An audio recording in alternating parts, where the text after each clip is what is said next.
Hi, and welcome back to the panel room. I'm your host, Jim Nettles, and tonight we're diving into dangerous territory as we start talking about how do we get research right in the age of AI. So before we go in too far, let's go around and see who all is coming in for this little fun conversation. So Elizabeth, you're up first. Hello, my name is Elizabeth Davis. I'm one half of Dead Fish Books, and I'm coming from you live from Japan, specifically Okinawa. Emily? Hi, I'm Emily Lavin Leverett. I'm an author, an editor, and a medievalist. Lisa?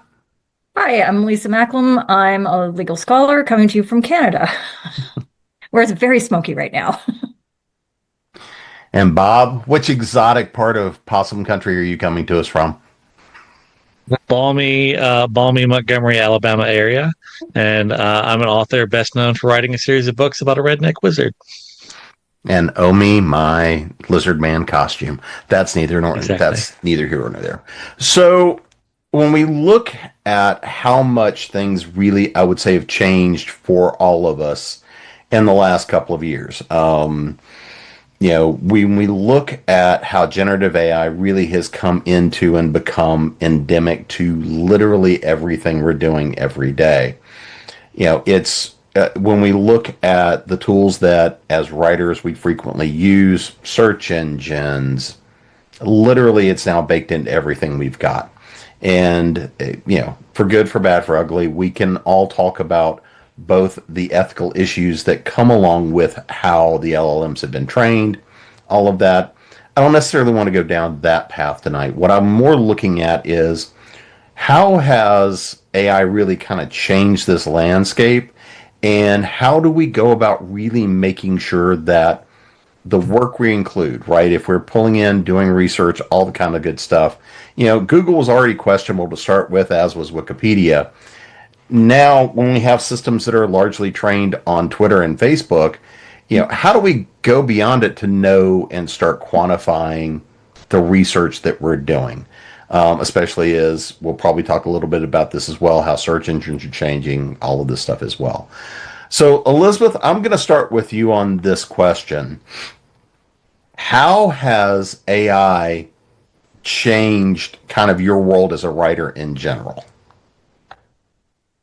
How it's changed my world as a writer is the fact that not so much on the research side of thing, because I just avoid it completely on the research side of thing, but mostly dealing with people who are trying to pass off AI stories and publish markets. You will see just on about every market having to certify that your story is not AI. It's not AI.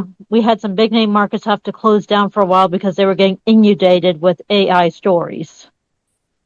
And also that there's quite a few people who want to phase out some fiction writers for game books, like RPG game books, and have them replaced with ChatGPT or other stuff because it's just as good. It's not just as good. Emily, how about for you? Because I'm an academic, the way I do research hasn't changed much because I have access to databases that, even if AI was perfect and the best thing in the world, it's academia, so it moves slowly. So it wouldn't be there even if it was all great. So I usually start with things that I know are real, but, and I also am picky. I use a different, web browser. I use DuckDuckGo, and I use a couple other things that aren't Chrome, that aren't, and so I've made those kind of choices, and that's sort of changed. Obviously where it's changed for me because I'm a professor is how much stuff I get that's written by AI, and that's dumb things written by AI. And that's not, the content of them is bad. It's, I've asked you to write what did you do over the summer? And you're getting AI. I don't want to know what AI did over the summer. I want to know what you did over the summer. I get AI papers too, but So according to AI, over the summer, you died and came back to life. But Yeah, and it's weird and distressing. And one of my favorite stories from it, I was talking to one of my colleagues who's an advisor for students, and she got an email from a student that said, "It looks like your professor is asking you what classes you would like to take next semester. So what you want to do is answer what classes you want to take next semester, rather than them having answered the question." It was just, so there's a whole lot of that. I would say the other thing that's really changed, and this makes me sad, is I've got some colleagues that are all in on it. That really, I'm like, well, there goes a 20-year relationship, because it just, you can't take like the repeated claims of, well, if you just know how to ask it the right questions, like, even that, no, that doesn't work. It just doesn't. And so that's I know I'm in for an uphill fight with a lot of people, including administration, and it would not surprise me if my job went away in the next 10 or 15 years because they think AI can do it better. How about for you, Lee? Oh, sorry. No, go ahead, Elizabeth. I said I would have more faith in AI if it could cite its sources properly. Yeah, it just makes them up, some of them. Yeah. Well, I'm like, sometimes like, where do you get that from? I don't know. Or it'll give you a thing that doesn't exist. Like I've asked it for bibliographies, and the bibliographies have names of people that are real and books that sound like they could be real, but then they aren't. And we can comment back into the tech and hallucinations and all of that here in a bit. But so, Lisa, how about for you? How has this changed things for you? Well, I have my finger in a lot of different pots, so it's changed it in a number of different ways. I'm an academic too, so I state very clearly that generative AI is not allowed in anything. I'm lucky because I teach business law, so there really isn't a lot that they can use it for. But there's a whole day coming up on how to handle generative AI in academia, like in the classroom and et cetera, at the one institution where I teach before the semester. But, catching them, it's pretty easy, right? I mean, all you do is go to the sources and it's like, okay, this source doesn't exist, or the author doesn't exist, or whatever. And it's like, this is generative AI, 0, bye-bye. But I mean, it's getting better, which is a problem. As far as like the legal side of things, it's just a hotbed. But again, lawyers who are using generative AI to mock up or not even mock up, but to do their statement of claim and then submitting them are getting debarred because judges are having none of it. Yeah, I heard someone did generative AI with his complaint, with the complaint he filed. Yeah, that's what a statement of claim frequently. is. Yeah. And I'm like, they have to why be would you do that? I mean, because it's a time saver, right? And it's fine as long as you check it to make sure that it's actually correct. So, I mean, there's a correct way to use it. That's not it, just to do it and file it. And, there is a professional standard within the legal community that you are required to maintain, and that doesn't meet it. But then my specialty is entertainment law. And of course, that's huge in the entertainment business right now is what's happening with deep fakes and AIs and all that stuff. So it's a hotbed. Bob, how about for you? Yeah. So in my day-to-day life, AI is amazing. I work in state government, in IT. All of our programmers are using it because we can't hire programmers. No one wants to come work in state government as a IT professional. And so if the programmers we do have can get stuff done quicker using AI to help them code, that's a game changer for us. It's amazing. It's saving the taxpayer money. We're rolling out solutions quicker. It's a win-win for everyone. Taking, all the environmental concerns aside, that is a bigger topic than this. But in my nightlife as an author, yeah, it's the devil. I spend a lot of time in the trenches, shall we say, doing like in-person book sales, and that's the primary way I sell books. And I've recently had to draw a line in the sand that I'm no longer, and it's common for me to share booth space to make events affordable. If I'm doing, shockingly, there's not a ton of book events in Alabama. So if I'm doing, a Comic-Con in Atlanta or Nashville or Knoxville or someplace like that, I almost always share booth space to bring down costs. And I'm now drawing a line in the sand. I will not share space with anyone who is using AI in any sort of creative way, for covers, for writing, for editing, for narration, translation, anything. If they're using AI to replace another creative's output, I'm not going to share space with them. Partly ethical concerns. Like, I just think that's not a good thing to do. But then also, I don't want to be associated with that. I don't want people to come to a space that I'm selling books and they see that, oh, well, that guy's got an AI cover, so he's probably using AI. And Bob's over there with him, so he's probably using AI. So, yeah, I don't. There are use cases for AI as a creative, but if the use case involves taking dollars out of other creatives' pockets, that's my ethical boundary. I won't cross that line. Well, and I mean, like Bob, I spend much of my day in consulting and in tech, and I mean, so it is very much an endemic tool now. The second edition of the Business Essentials for Writers book that's over that shoulder, largely the biggest changes that went into that, and it's been out, that edition's been out for about a year and a half, were about the changes with generative AI, the ethical concerns, but also what is it, how does it work? And I'm right now working on kind of a third edition that's largely going to involve the next iteration of the tools and things that are coming out. And looking at how things work, I mean, again, there is a challenge now, much to Bob's point, and to mine as well, in my creative output. And most of my work, the work that I do, I don't use it in my writing. I don't use it in my creative output. Does it get used? Absolutely, because at this point, I will say this: you can't not use it and use any of the tools that we as writers have been using for years. Because, and this is one of those things that I have been trying to encourage everybody to be aware of. And when we use the language of, I don't use it at all. The problem is we submit in Word. If it goes through Microsoft Word, it's going through those reviews. It's going through those processes. The tools that we frequently have used, Grammarly, Pro Writing Aid, these have been generative AI tools for a long time. Mm-hmm.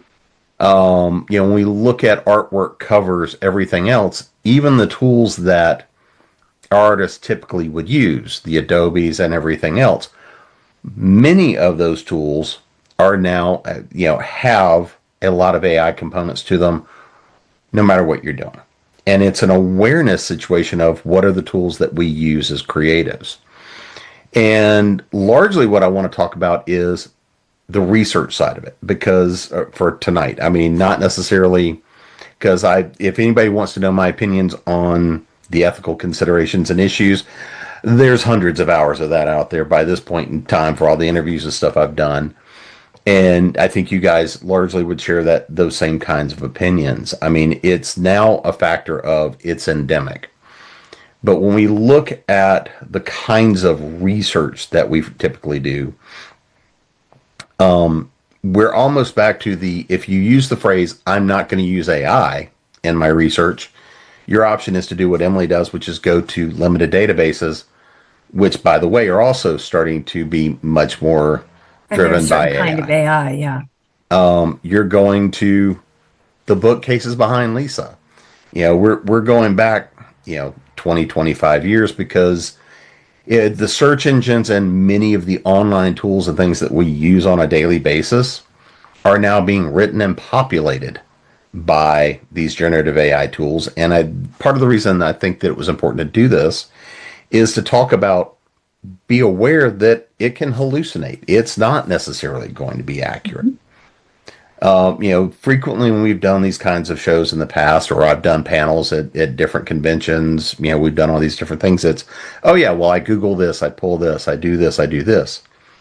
Now AI backs pretty much the majority of those kinds of online tools. So, Emily, I know you started down this path, but even when you're talking about things like DuckDuckGo is not the same tool it was a couple of years ago after it was acquired. Yeah. And it has its own AI. And it has its own AI now. So with a research standpoint, and let's kind of look at this from that notion of fiction writers and the action of doing fiction research. What are ways that you would encourage people, and what paths would you go down in doing research? So let's say somebody's doing a historical fantasy and wants to use various historical incidents or just cultural aspects, things along those lines. What would you encourage people to try to do in this environment? And I expect that you probably are doing some of the same thing with your students today. Honestly, I think, and this is almost aside from the whole AI conversation, the closer you can get to a real actual person, the better off you are, right? So if you can go to your library and talk to your librarian, or email a librarian, or find a person who is either a professional or a super excited amateur about it. Because there has been a lot of playing field leveling where people without advanced degrees are in fact experts on things. And one of the whole areas that I work in, medievalism, which is the study of medieval stuff in other time periods, was essentially started by fans of that kind of stuff. The whole academic field is based on non-PhD interests. So if you can go talk to an actual human being, that's a really good way to do it, because even if they're biased or wrong, it's so much easier to know that when you're talking to a human being and not getting text being sort of dumped at you. I do think, if you live in a town or a city that has any kind of large state university, most of the time they are required to let the public in because they are a public university. Now, the librarians will get very squirrely and will not tell you this. And there will not be signs, if you're a public right here. They will just, but if you go in, that means that you can get access often to those databases in that place and do that sort of thing. You can't always check out books, but you can see them, you can do things with them. So you can actually go to a library and use a database. And the databases, the benefit of them is that even when they're populated by AI at this point, they're populated through a closed system, right? Of particular journals, of particular things that exist. And I also think, and I think this is a slightly different conversation, we have to be very specific in what we use, in what we mean when we say AI, right? Because spell check is not AI the way generative AI is AI, right? They are not the same thing.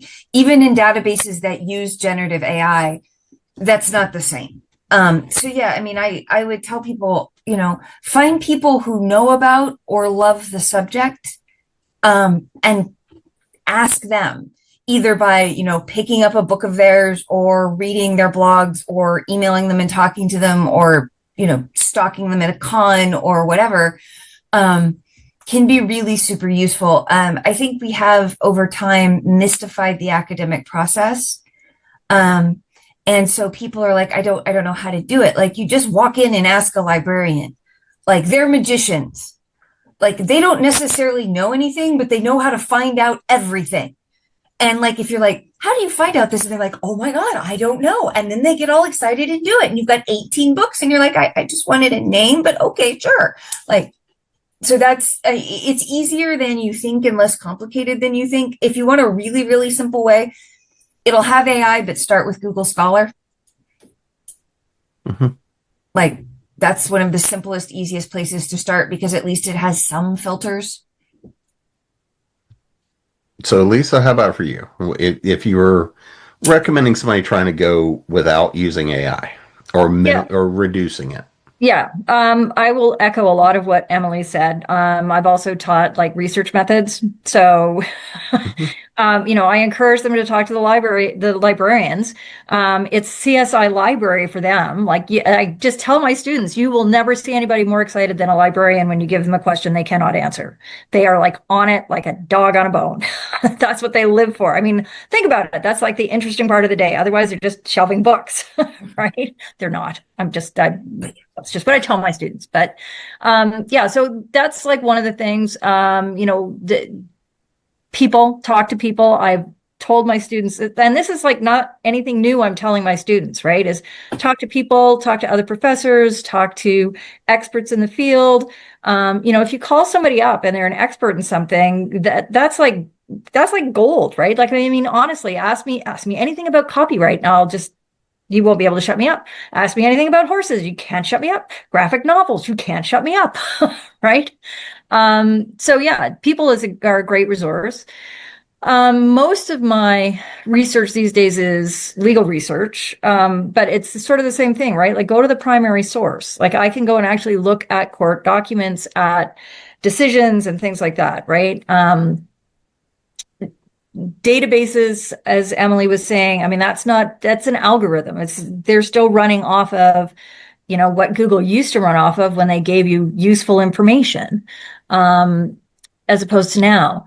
The scariest thing I think I've heard recently is that spell check is now using Twitter, Instagram, etc., to populate itself. So instead of correcting something to should have, it's correcting it to should of. It's like, somebody who's taught grammar for years and years, that's just like nails on a blackboard, right? So definitely don't go there. Verify, right? Is also the watchword, right? Look for those things that don't add up. It's kind of sad, right? Like, just like Facebook, when you used to, enjoy the reels and the photos that people post, and now, my knee-jerk reaction is that's not real, right? Make sure that it's real is kind of the bottom line. People. Books are good. I love my books. These aren't my books, but I do love books. And primary documents and people. That's kind of my go-to. Bob, how about for you? Yeah, I'm going to echo what's been said, but something I do a lot of mentoring, and I no one really asked me for craft advice, shockingly enough. But I get asked a lot of questions, like on the business side and more like marketing type stuff and things along that. And my go-to bit of advice is always just ask. Just ask. You'll be shocked at how helpful people are. The trilogy I'm working on right now, the main character is a game warden. Shockingly, this portly exterior hasn't spent a lot of time in the woods. So I haven't encountered a lot of game wardens. And so, other than I had an uncle who was constantly getting busted by him, so that was my only experience with him. But I just reached out and asked, and I got to interview. They basically provided a conservation officer to me to answer my questions. Now, he wasn't overly talkative. Kind of had to pull some answers out of him, but he gave me his time. I'm, without getting too in the weeds, tackling a major project at work, and I need information from a bunch of different states. And going into it, I was kind of leery. I bet you these states are not going to give us their data or give me the information I need. But I've just been reaching out to sister agencies in other states, and they all have a public information officer. And you just ask them a question like, "Hey, could you put me in contact with this person or whoever handles this? Or, hey, I see you're doing this survey. Could I get a copy of those survey questions?" And without fail, I have gotten useful data that way. They're state agencies. If you live in that state, they kind of have to, within reason, give you that information. And so far, I've contacted the past week. I talked to Texas, Vermont, and Missouri, and got survey questions and results from all of them with no fuss. So I realize it's slightly more limited in scope unless you're writing some sort of state government thriller, but there's all sorts of state agencies and federal agencies that handle a shocking array of data and useful information. So just reach out. The worst that's going to happen is they're going to tell you no. Oh no, just go ask someone else and just keep asking until someone tells you yes. Yeah, so that's kind of been my my go-to for getting kind of more niche information that, you know, just doesn't pop up in a Google search. Well, and I mean, there are a lot of meth head wizards that work for the state of Alabama, so a fraternity. I thought that was all meth head wizards. There was one thing I forgot to say that they reminded me of. There are lots and lots and lots and lots of digitized documents online now. And you would be amazed what you can find. There's a whole forum on Reddit called something like, please help me read this handwriting. Because no people in Gen Z can read handwriting anymore. But otherwise, like, you can go, my dad, for some reason, has gotten super into genealogy and has traced our family back to like the 1200s in Britain. And like, there's a whole database that has digitized basically the records of the counties at that time. Unsurprisingly, they are very litigious people. Leveretts are very litigious people. My dad's a lawyer. I was going to do entertainment law if I decided not to get a PhD, actually. But there's so much like real original text from all of these time periods that are out there for free that are real. Now, a lot of the search engines and databases are a pain in the ass to use, but you can figure it out and get a hold of copies of birth certificates and census records and letters and all sorts of stuff. I'll build on that real quick. When I was in undergrad,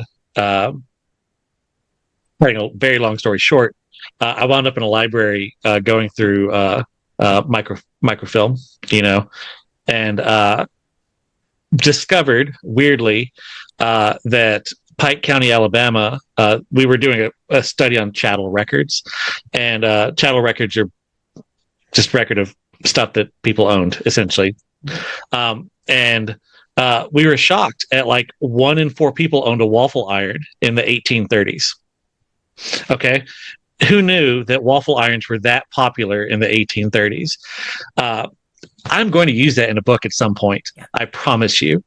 Also, this is my great ex's, waffle iron, and yeah, no, that will get used. I think I might come up with Taste in History, actually. Yeah, and like I like to think that there was some waffle iron salesman who just made his way through Pike County, and maybe that's my character. I don't know. But another thing, just going through that, like if you go in with an open mind on this stuff, maybe you're not necessarily always looking for a specific answer. If you're just looking to kind of familiarize yourself, or just go with an open mind, you will stumble on some wiki wild stuff. We found a record where a woman poisoned a wedding in there. And it was like, poison. Well, that's going in the author bank. That'll come out at some point. Kill people or just make people really sick. So I have, not to get too in the weeds, I have tried to find another record of this because, like, I did that in 2006 or so. Went on, never thought about it again, and it came up like it. I recalled it like 10 years later and looked online to try and find a record of this and could find no record of it. And I didn't live in Pike County anymore. So I cared, but not drive an hour to try and remember what I was looking at in this library.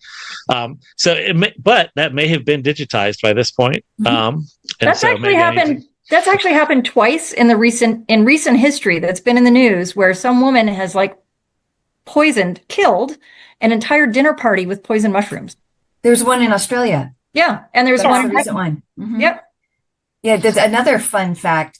When no-fault divorce became a thing, the number of men who mysteriously died in their 50s from heart failure went down dramatically. No, seriously, like divorces save lives. They've saved men's lives. Much to their chagrin in some cases. As a divorced man, I appreciate that statistic. my poor husband's sitting next to me, and he's getting to hear all about how he could be poisoned. This is a man who told me that I had to wait a decade before I could kill him to wait for his life insurance to mature. So, yeah. Just repeat after me, Fugu. I was about to say, for those who are not looking at quite so small of a scale or need to, get the groundwork first before going that deep. There are several things I would say to check out. One is museums. Even if you can't get to them in person, a lot of them have websites that show some of their collection, and you can email the people who work there and ask them questions. Yeah. For doing book research, what I tend to do is I go on Amazon, find some books that look like they cover the topic I want. Then you can check to see if your local library has them or if you can get them through interlibrary loan. If not, you got several used book sites like Better World Books, A Books and all that if you like your physical copies. Mm-hmm. Or you might just end up going with the evil and going with Kindle because it was $3 and you can get it right now for. But with some of the older books, you can't do that. So that is how you go about that. Also, I find just kind of heavy. I can also recommend some general YouTube channels. That's where a lot of enthusiasts or blogs and YouTube channels are where a lot of enthusiasts are putting out their content these days. You have to shift through to not hit the AI channels, but those at the moment are fairly easy to avoid because they tend to use robot narrators. And the robot narrator is driving me up the wall. I will always recommend Tasting History as a cooking history YouTube channel in which he will cook a dish from history and talk a bit about the historical context of that dish. So you're all over the place with where you're going from week to week. So, go ahead. I was going to say, having some stuff like that in your general media consumption helps you start being able to judge good history versus bad history, just to have some of that, just a regular consumption in your media. Well, and something I just want to jump in and add to that too is that, if you're not 100% sure about your source, just double check it. See if you can verify it somewhere else. I mean, I always tell my students, trust but verify. And then, of course, you get the fun things in which you're like, well, no one's actually can agree on this particular point, so pick whichever works best for you. I do that in my romance novels about a nun in the 12th century named Marie de France. She's a real person. I use her actual stories, but we don't quite know who she was. We know she was an abbess, and so I picked the story where she's the bastard sister of Henry II because that's cool, and it may be true. May not. Well, and there are times with that kind of research, like the story Nancy Northcott will tell about, where she's been to the site, and the question was, at a particular time, was there a gate in the wall at that particular time? Mm-hmm. And she spent a ton of time researching it. She went there. She talked to curators, went through everything else. And finally, her son couldn't get an answer, and finally her son looked at her and said, so if you can't find it out after all of that, what are the odds that one of your readers is going to pick this thing up and say, you were wrong about that if you can't find it? 85, maybe 90%. Yeah. Would be my guess. You'll find the one person in the world. Yeah. I mean, know. Because, they'll you tell finally get the answer. Yeah, exactly. Then you'll know. You can always do it. Was it Sean McGuire who gave herself a tapeworm for a year for research? Yep. Yeah. Yep. I mean, research, it's, you can achieve anything with a little conviction, I guess. Yeah. Some of us, just Google firsthand accounts of stuff like that. Yeah. Yeah, firsthand accounts of stuff. Which is very useful for things you don't want to experience personally, such as various injuries, use of various illegal drugs. Well, and that kind of goes to where I want to go next, because again, one of the things that we have talked about is for years now. I mean, the internet has given us a large repository of knowledge and information and things like that to use and to go through. And with that being the case, I mean, often that's the starting point, right?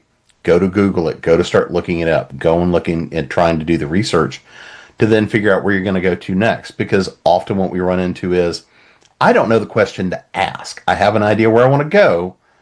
I don't know the question I want to ask. So, Lisa, I actually want to start with you on this one.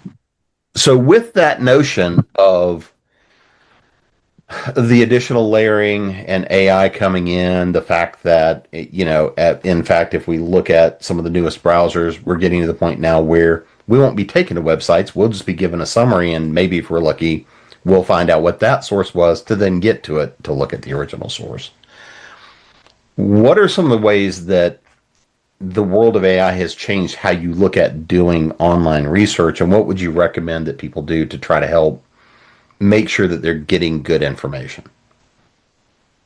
Well, I mean, I think that the skill is the same as if you're using generative AI, right? It's the prompt is the big thing. But I mean, for myself, I mean, when I go to search for something on Google, and of course the AI answer is the first thing that comes up, I just scroll past it. I don't even look at it. I just start my search where I would start my search normally. But yeah, it's a lot more difficult because it doesn't give you a wide range of things anymore, right? It gives you very specific things and not necessarily in the direction that you want to go. So sometimes it's just a matter of having to try different search terms, different search engines. Yeah, different search engines. It's interesting actually because we used to have quite a good online search thing in our library system, and they changed it to Omni, and it's terrible. Like, I can't find anything on that. And of course, they've given away, or they put almost all of the books in our library into a repository that we share with a number of other universities. So if you actually want a physical book, you have to be able to find it online, and then you order it and they bring it in. It's a ridiculous system because, of course, we need more room to sit in the library, but not actually read. It's bizarre. Anyways, one of the things I've always told my students too is, like, Wikipedia is a great place to start. Find different search terms, right? So use what's a synonym for this word? What's the antonym? Right? And use those search terms. So sometimes it's a matter of just sort of widening the search terms so that you get to where you need to go, to sort of game the algorithm and the AI search engine. But it's definitely a lot more challenging to find stuff. A lot more challenging. Bob, how about for you? What are your thoughts? So what I would say is consider the types of questions you're asking with the different ways. Like, if typically, like, if I'm deep in a writing session, I try not to stop to do research, but sometimes I just have to. And so typically, it's just a quick Google search, like, what year did this happen?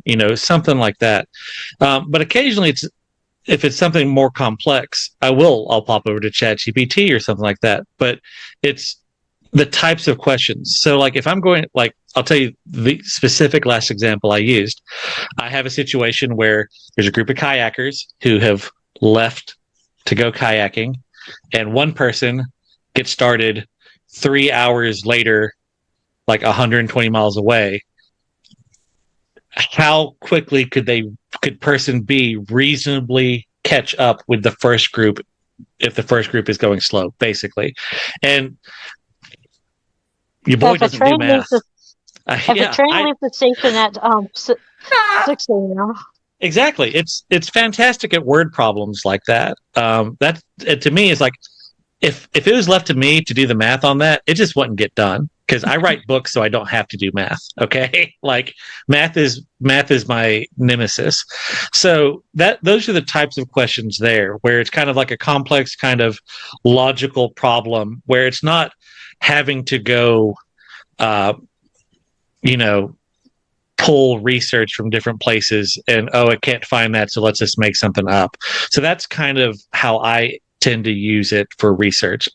The only time I'll go to it for anything not that style is if I do a Google search or something like that and I just can't find what I'm looking for. To give another specific example, at work, bit of software we were using, we were trying to find out if it had a certain reporting capability. Reading through the documentation, could not figure it out. And so I finally just went to ChatGPT and said, hey, we're using this software. here's where what we're trying to do. What do you got? And it read through the documentation and found it for us because it was very poorly written and scattered across a whole bunch of different sections, and it pulled it together. And okay, that was great because my Google foo had absolutely failed me. And so, but that was also, it gave me actual citations back to the documentation, and I could verify. And then, we were able to find that report and start pulling that audit trail. Just don't default to, I'm just ChatGPT. That's not my search engine. No. Be selective in how you use what is what I would say. Elizabeth, how about for you? Well, I was going to say, occasionally I have looked at the AI results on Google, just to be able to grab search terms from those and search on those search terms. Such as, I was putting down, hey, what are demons associated with sickness? And it gave me some names. And I'm like, okay, grab those names and put that in the search engine. Okay, let's see what those actually are. Hey, one of those was correct. Got me something I could use. And I do have a question. Oh, go ahead, Bob. I would be I know Google can pull the stats on how often people are just scrolling past the AI. I know they know that number. I would be intensely curious to know because I do the same thing. And now, unfortunately, Reddit now does that. If you do a search on Reddit, which, as someone who almost obsessively searches for his own name on Reddit to see who's recommending my books, it very flatteringly, when I search my name, the AI summary pops up a very flattering description of me. Very flattering. Arguably inaccurately flattering. Remember, I'd love to be that person. And most generative AI is nothing but an overall people pleaser. It's desperate to make you happy. Oh, this is a pleased person. But after I got that, quick stoking of ego, I just ignore it. It's just another second that I have to scroll to get to the answers I'm looking for. So I would be very curious to know. Well, enough that Google's like, are you sure you don't want to use our new AI search engine? And I'm like, no. How many times have I said no today? And also, sorry. So to say, for searching Reddit, I usually find it easier to put in the search terms into Google and then put Reddit at the end. Yeah.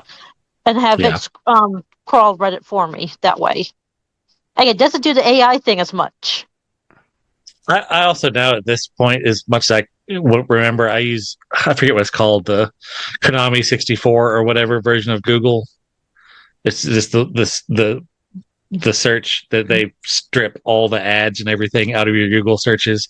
That's how I tend to search Google these days. And it helps. So Elizabeth, I did have a question for you though. Have you also been doing anything with any of the adaptive technologies that go along with AI to be able to help you? Such as Grammarly and such? Well, that, or because I know you've got some vision issues and all the rest of that as well. Have you done anything with any of those tools? Well, I have not done much with those tools because I mostly rely on the magnifier. Okay. What I do know is a lot of people use a narration tool, which probably does some AI training so it can pronounce the words somewhat accurately. And that you can get with the magnifier. But beyond that, I've mostly been using just a magnifier with my vision issues. But I know the narration tool, which uses some of the AI to help train its tool, is one that's used by a lot of other visually impaired people. I also do use another AI tool, which is, can you detect what color this thing is? The bane of my existence. Colors. I have a colorblind brother. I didn't know that was an option, so I'm going to recommend that to him. So. Yeah, there's several apps that you can use to scan an object and it will tell you what color it is. That's cool. He spent literal years thinking his truck was a different color than it actually was, and it wasn't until we were riding along. He's like, "Oh, hey, that truck looks just like mine. I'm like, does it though? Because it's a different color. He's like, what are you talking about? No, it's the same color. They're both green. It's like, what color do you think your truck is? So yeah, no, he could benefit from a tool like that. So, but yeah, and I put that down as AI being used for good. It's not trying. It's a supplementary assistance rather than trying to take over, which I think is what people should be focusing a lot more on in developing. I don't need a self-driving car. I need a car with a lot more cameras. So Emily, how about for you? What are your thoughts in terms of the digital world helping from the aspect of research? I do think there's a lot of stuff that's a lot more helpful now. And like, I remember, and I tell this story to my students and they're horrified. When I was writing my dissertation, I went into the Ohio State Library. I went up to the floor that had the journals that were about medieval stuff. And I just sat on the floor and pulled each one out and opened it and looked at the table of contents. And if there was something in it that was interesting, I flipped the page and read the first few paragraphs. And if it was still interesting, I kept it aside and then photocopied it. And I mean, I just went through, and it didn't take me that long because I knew what I'm skimming for. So like, I'm still a pretty tactile person.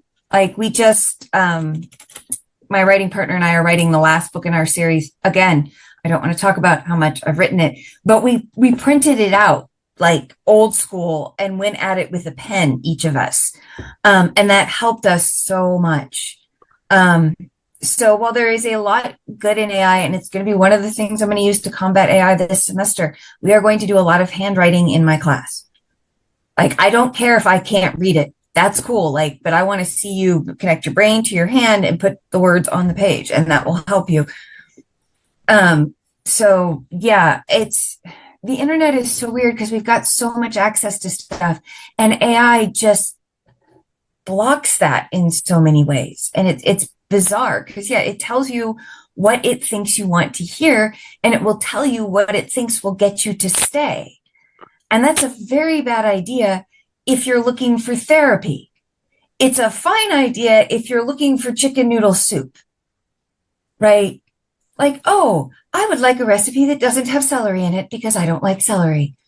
Here are a bunch of recipes, or you could take it out yourself. I mean, like, but I'm afraid that, my narcissist boyfriend is abusing me. Like, no, ChatGPT is not going to be able to help you with that. Yeah, that's what you got a lot of relationships for, so the internet laughs at you. I mean, it just, yeah. So, like... I was literally reading a horror story the other day about a guy who ended up losing his long-term relationship because they were having a little bit of trouble, and he went to ChatGPT for help. And eventually ChatGPT convinced him his fiance was cheating on him. Had to be cheating on him, and it did such a good job convincing him that it led to accusations that ended up splitting up.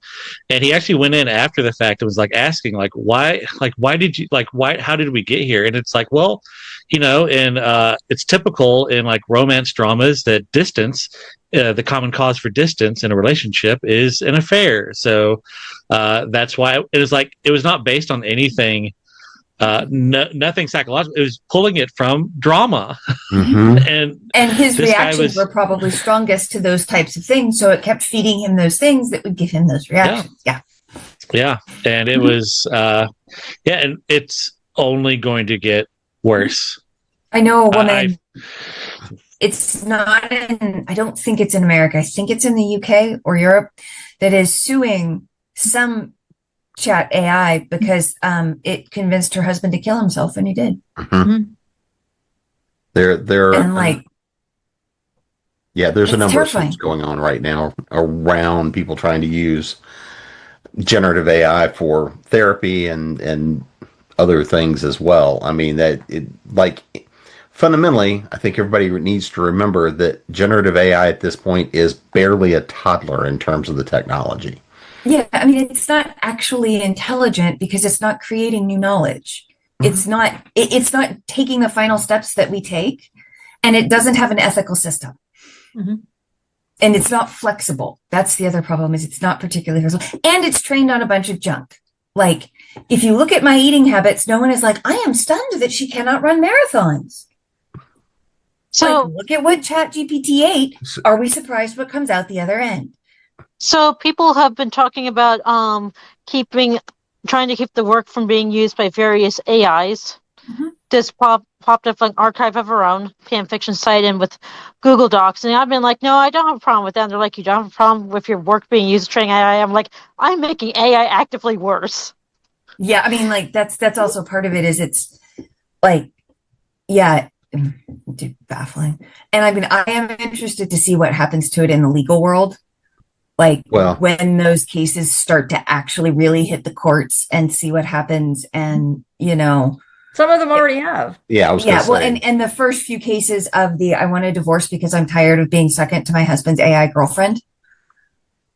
You know, and like, does that break a cheating clause in a prenup?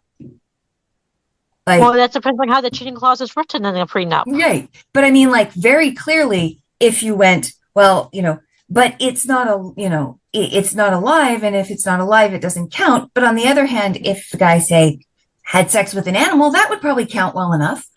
So the alive, where does it stand? How would you navigate that? It's a very... Well, I mean, as far as copyright goes, it's a done conclusion that it is not human.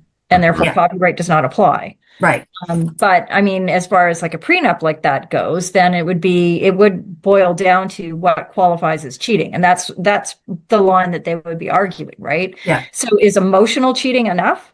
Yeah. What is infidelity, and what does that mean? And yeah, and that's what I was saying. I would part of it would be ultimately how do you draft that prenup clause? Mm-hmm. Well, it's like with any contract or even copyright law, right? When the technology sort of goes beyond what people had anticipated, then you have to go back and say, okay, so what was actually meant by this? Really underneath, what exactly is meant by it?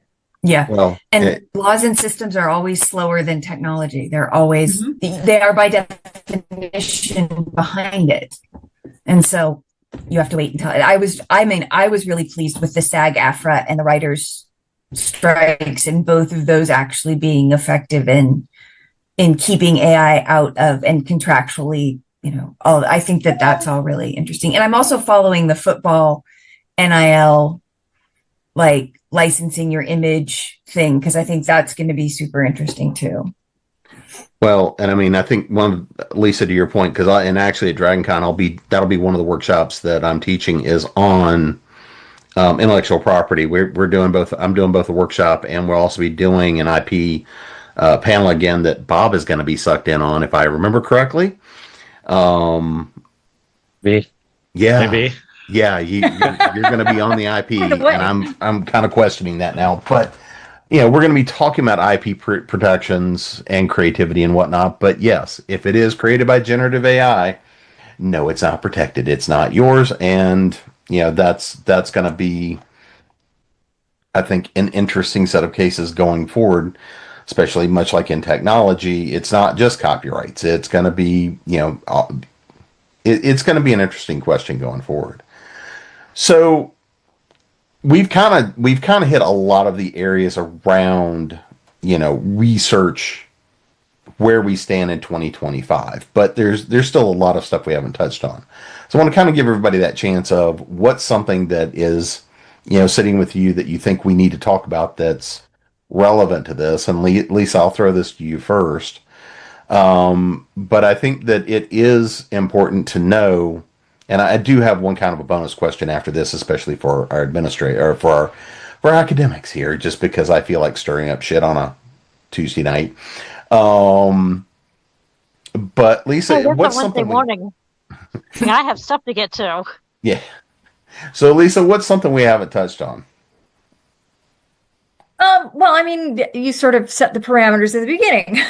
So, I mean, we haven't really talked about like the ethics of it. You know, and, you know, when you're doing research, I mean, I think that is a component part of it, like not only what you're producing ethically, but what you're using ethically. Right. So I think that's a big part of it. That's one of the things I'm concerned about. And the fact that, I mean, as Emily said, I mean, this is it's still a very new technology. It's still learning, and we're still, trying to grapple with it. But it's big business, right? And that's another roadblock to sort of getting a handle on it and controlling it and containing it. So, I mean, I think that's a big part of it too, right? So I think if we could get some guide rails in place to help a little bit, like transparency, what is going into your little garbage machine, so like we have some say in what goes in and what comes out, that sort of thing. I think that's important. But yeah, I mean, I just think that it's important, even when you're doing research, to think about the ethics involved, right? Yeah, I personally think generative AI would be a lot more interesting if it had a lot more narrow constraints.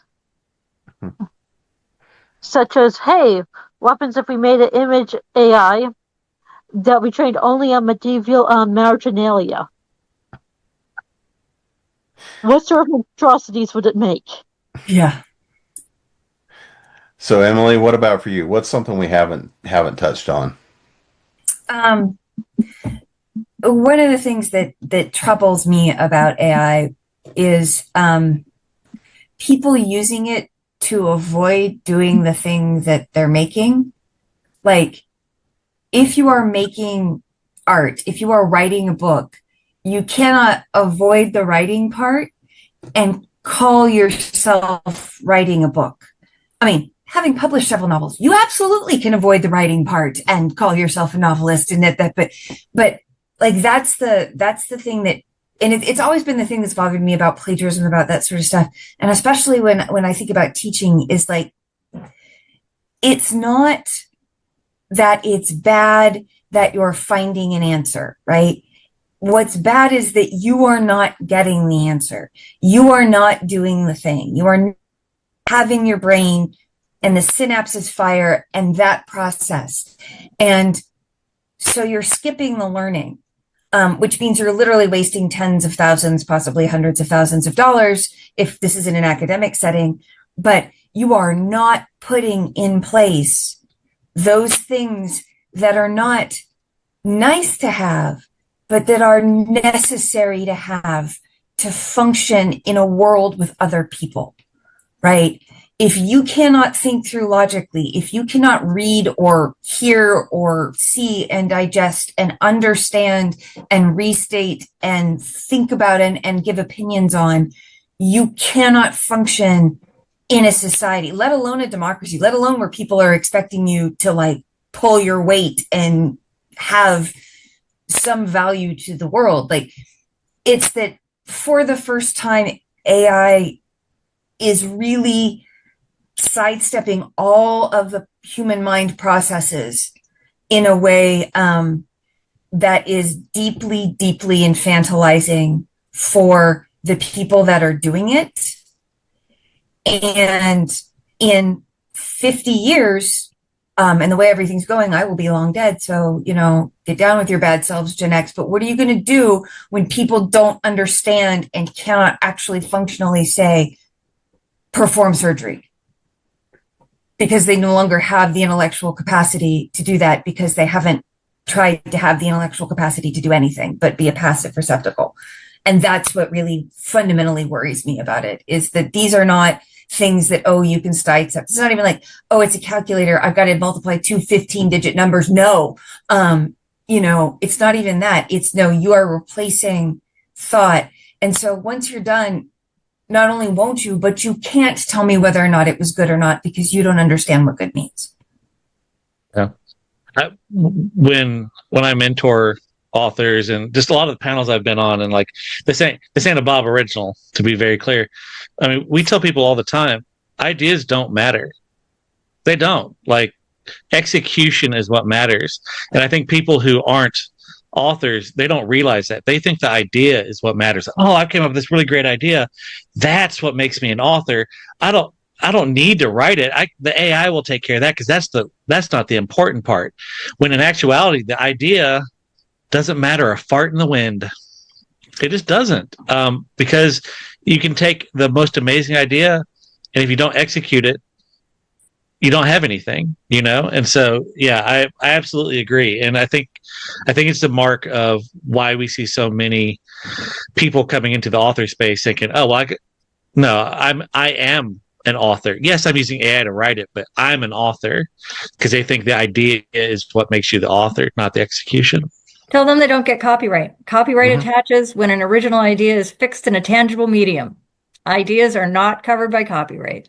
They have nothing. Yeah. Well, and I mean, one of the things that we do see are some of the platforms, because so much generated AI stuff is dropped on the market, we are seeing some of these platforms evaluate, starting by flagging and saying, no, this is AI generated work.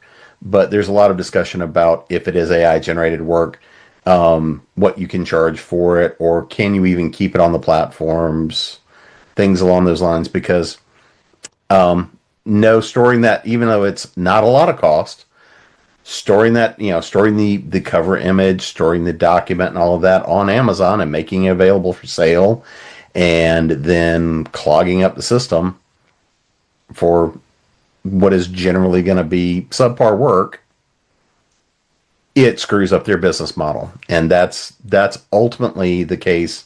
That's going to be what helps determine what does or doesn't filter out stuff that is not protectable work. So I think that's going to be where things continue to get interesting.